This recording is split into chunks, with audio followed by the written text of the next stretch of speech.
ஆழ்வார்களில் தொண்டரடி பொடியாழ்வார், திருப்பானாழ்வார் மற்றும் திருமங்கையாழ்வார் ஆகியோர் சமகாலத்தில் சோழ நாட்டிலே வாழ்ந்து வந்தனர்.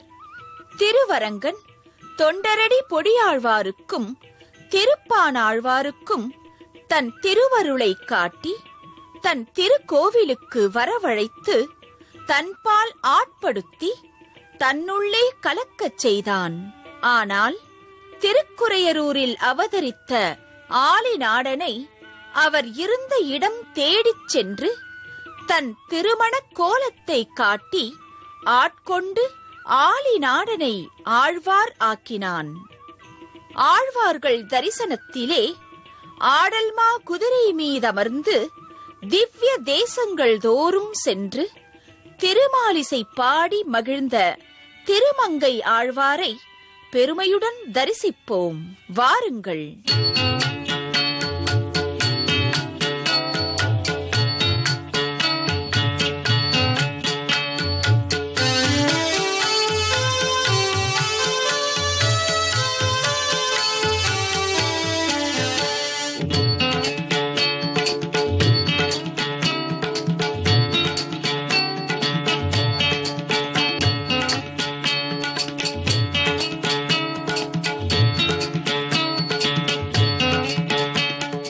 திருக்குறையலூர் சங்கமுக தமிழுக்கு தலைவனாய் விளங்கிய திருமங்கை ஆழ்வார் அவதரித்த திருத்தலம்.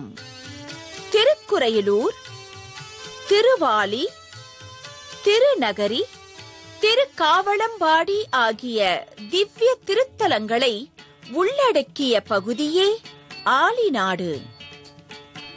காவிரி நதி பாய்வதால் வளம் கொழிக்கும் சோழ நாட்டிற்கு உட்பட்ட பகுதி திருவாலிநாடு. இத்திருவாலி நாட்டிலே திருக்குறையலூரில் ஆலிநாடு உடையாருக்கும் வள்ளித்திரு அம்மையாருக்கும் கிபி 8ஆம் நூற்றாண்டில் நள ஆண்டு கார்த்திகை மாதம் கார்த்திகை நட்சத்திரத்தில் அவதரித்தவரே திருமங்கையாழ்வார். எம்பெருமானின் திவ்ய ஆயுதங்களில் ஒன்றான சார்ங்கம் என்னும் வில்லின் அம்சமாய் அவதரித்தவரே திருமங்கையாழ்வார். இவர் திருக்குறையலூர் என்னும் திருத்தலத்தில் அவதரித்திருந்தாலும் இவரின் அழகிய அர்ச்சா திருமேனியை குமுதவல்லி நாச்சியாருடன் திருநகரி திவ்ய தேசத்திலே நாம் தரிசிக்கலாம்.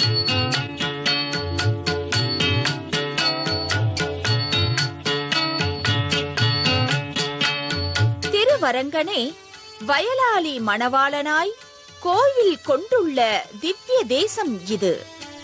மற்றைய ஆழ்வார்களுக்கு அந்தந்த அவதார ஸ்தலத்தில் நடைபெறும் வைபவங்களைப் போலவே திருமங்கை ஆழ்வாருக்கும் இந்த திருநகரி திவ்ய தேசத்தில் அனைத்து உற்சவங்களும் வெகு சிறப்பாக நடைபெறும்.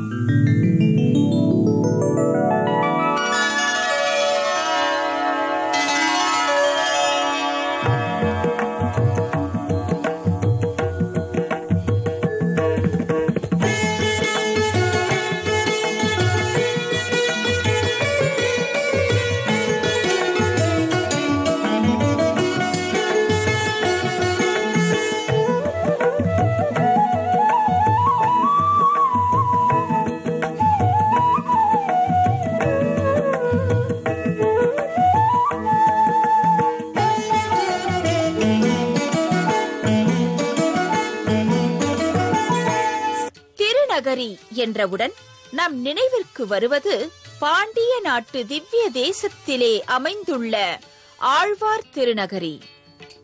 அங்கே நம்மாழ்வாருக்கு நடைபெறும் வைபவங்களுக்கு ஒப்பாக சோழ நாட்டு திருவாலி திருநகரியிலும் திருமங்கையாழ்வாருக்கு அனைத்து உற்சவங்களும் நடைபெறுகின்றது. குறிப்பாக சொல்ல வேண்டுமென்றால் நம்மாழ்வாருக்கு வைகாசி விசாக உற்சவத்தின் போது நவ திருப்பதி எம்பெருமான்கள் அனைவரும் ஆழ்வார் திருநகரிக்கு நம்மாழ்வார் இருக்கும் இடம் தேடிச் சென்று மாறனின் மங்களாசாசன வைபவமும் அன்றிரவு 9 கருட சேவை உற்சவம் நடைபெறுவது போல் தை அமாவாசை அன்று திருநாங்கூர் மணிமாடக் கோவிலில் நடைபெறும் மங்கை மன்னனின் மங்களாசாசன வைபவம் மற்றும் 13 கருட சேவை உற்சவம் மிகவும் சிறப்பு வாய்ந்தது.